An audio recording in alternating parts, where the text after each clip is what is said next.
Welcome to Sky's the Limit. I'm your host, Spring. We are very excited today. We have Chaney from HBO's The Wire. He's going to tell us a little bit about his story, tell us a little bit about his book, and what he has coming up. So, get ready.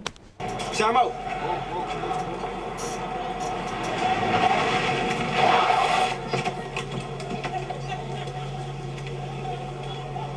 Do that again. Do what again? Do that thing with your hand. Do it in my face. What's up, Trey? What's going on? I'm doing good. I'm excited to be here. Thanks for having me. Good, good, good. So what you got going on these days?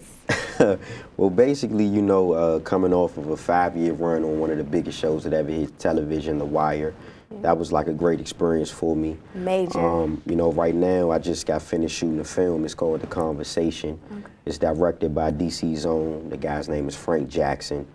And, you know, it'll be out in like February, March of 2010. And it's basically just about, you know, a group of friends, 9 friends get together. We discuss all these controversial issues like racism, politics, and just different things of that nature. I'm really excited about that film coming out. And, you know, I got a book. The name of the book is, the book we got posted up right here is called The Truth You Can't Betray. Okay. And it's my autobiography on, you know, how I came into the entertainment business. And a lot of people, they always ask, how did I get on The Wire? And I just kind of like, you know, go through my whole journey of how I got on The Wire, but how I actually started in the business. And I wanted to be like a real inspirational type tool for young people as well as adults to like strive for their dreams. That's good. It sounds like you're giving back. Yeah. So tell me a little bit about Trey before The Wire. Well, actually, I mean, I grew up, you know, Forestville, Maryland. I went to Forestville High School.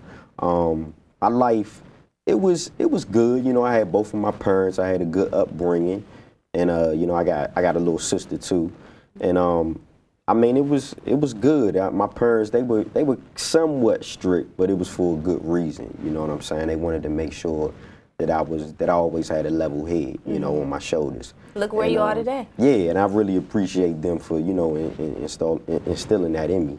And it was, you know, I guess my middle school years. See, I came into the business when I was 8 years old, so I guess my elementary school years was kind of like I was in school, but I was on the road a lot too, because I started off as an R&B and hip hop dancer. And, you know, as I got older, I guess once I hit like, you know, middle school, like 7th grade and stuff like that, it was really time for me to bring that whole element of entertainment down, because my parents kind of like wanted me to focus on my education and, you know, different things of that nature. And, you know, that's when it got kind of rough, because I hit the teenage years. That's the peer rebellious. Pressure. Yeah, that's being rebellious. And I mean, I went through that too, you know what I'm saying? But every teenager in today's society, they go through it, you know. And I was real fortunate, you know. I graduated high school. Like I said, I graduated from Forestville High School, and I'm just glad to be like that example for my peers as well as other individuals to, you know, strive for their dream. I always wanted to do entertainment, so this is, you know, where I'm at now. Cool. Describe for me the moment where you said, I gotta move on, I'm ready to do entertainment, I'm ready to act. What was that like? Well, I made a transition from like a dancer to an actor. And I think I have to say it was in my 12th grade year when I took a drama class. And that's when I kind of like fell in love with the whole acting side of this entertainment business. And that's where it was, where I said I definitely want to act. I still had the little dancing ability in the back of my head, like, this is something that I started off doing, so I'm going to continue to do it. But I think once, you know, I started going out on a couple of auditions, and The Wire kind of like being one of my first auditions, and me actually booking it, I was like, I think the acting thing is what I'm trying to do. Definitely. So tell us about The Wire. What was that like, and what did you take from that experience? Well, it was a good experience. You know, I worked with some great actors, such as J.D. Williams, who played Bodie, but, you know, J.D. was on Oz for a number of years.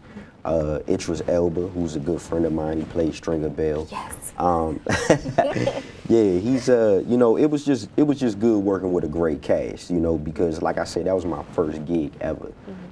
And they taught me a whole lot, you know, about the whole side of acting, and I just really, like, I was fortunate to be on one of the biggest shows that ever hit television. You know, it's a part of history. Yeah. And, you know, me as an African-American male, I was glad to be a part of it. The experience that I took from it was just, you know, really like turning into a character, because I played the character Poot, which was like a low-level drug dealer. He was real, he really loved the ladies a lot. He was more like a follower, so I had to like really go deep into my emotion on, you know, or see which person that I could use as a substitution. And you got like guys that, you know, guys like Poot, the character that I played in the hood every day. So I kind of like took from what I seen out there and just like made it my own. Nice, Yeah. nice. So who was Poot on the inside? We saw Poot on The Wire, and we saw him doing this thing in the streets, but who did you make him to be? You know what, to be honest with you, just regular guys like around my way, you know what I'm saying? I mean, I might have looked at it, I'm not gonna say I was like a perfect person, you know, back in the day. I mean, I had guys like the character that I portrayed, Poot, that follow me, you know what I'm saying? So I kind of like, and just kind of like went back in time and looked at some of my surroundings, you know, because you can make anybody a substitution by, especially if it's a character that you got to play. Like, you gotta have a character where you want somebody, you want a guy that's like the most popular guy in the school, and, you know, stuff like that. And then you go back and say, well, what guy was popular in school and how did he act? And you just make that person like your own. Exactly. So, I mean, to really get in depth with my role as Poot, I went on and just went back in time and, you know, looked for those Poots around the world to see who I could, you know, portray myself as. Well, thank you, Poots, around the world. You helped Trey out. Yeah. So what was life like after The Wire? You had a cult following. People still wanted to be around, for real. But describe that to us. I mean, it's, you know, I'm not ashamed to say I got a big fan base, you know, from the show. It's been real great, you know. It's allowed me to open up different doors for other people, such as, you know, even myself, with being able to inspire and motivate young people, like I said, as well as adults, with different things like my book, you know, for instance. I'm with a nonprofit organization now called the Right Stuff Literacy Program. And what we do is we just, you know, we go from city to city and we just really encourage people and motivate them to read more. And I mean, me using my celebrity, you know, they really identify with Poot from The Wire. So me being able to have that advantage to go and say, look, that was just a character on the show, but I'm really trying to encourage y'all to do good in school, get good grades, and things of that nature. I'm blessed to, you know, be able to say I can do that. That's good. So tell us a little bit about your book. Well, The Truth You Can't Betray is my life story. You know, I picked the title, The Truth You Can't Betray, is because everything in the book that I wrote, it kind of like came from the heart, like I'm talking to you right now. And it's nothing in the book is a lie. Yeah. So the betray part is, you know, when you betray something or someone, you turn your back on them. I can't betray the truth about my life. I can't turn my back on saying that, you know, I was peer pressured into, you know, doing drugs at times, or, you know, sex and, you know, drinking and stuff like that. I mean, I'm a changed person now, you know what I'm saying? But I can't look back on my life and say, well, I didn't do that, because I did. You know, nobody's perfect. But just to be able to express some of the goals that I've accomplished, such as when I first got casted on The Wire, when I did the Bow Wow video, and everything I'm talking about is in this book. When I, you know, went to LA and stayed for a number amount of months with Kenny Lattimore and met Stevie Wonder. I mean, this stuff is facts, you know. So it takes us on a journey. Yeah, it takes you on a journey of who Trey Chaney was, who he is, who he's becoming.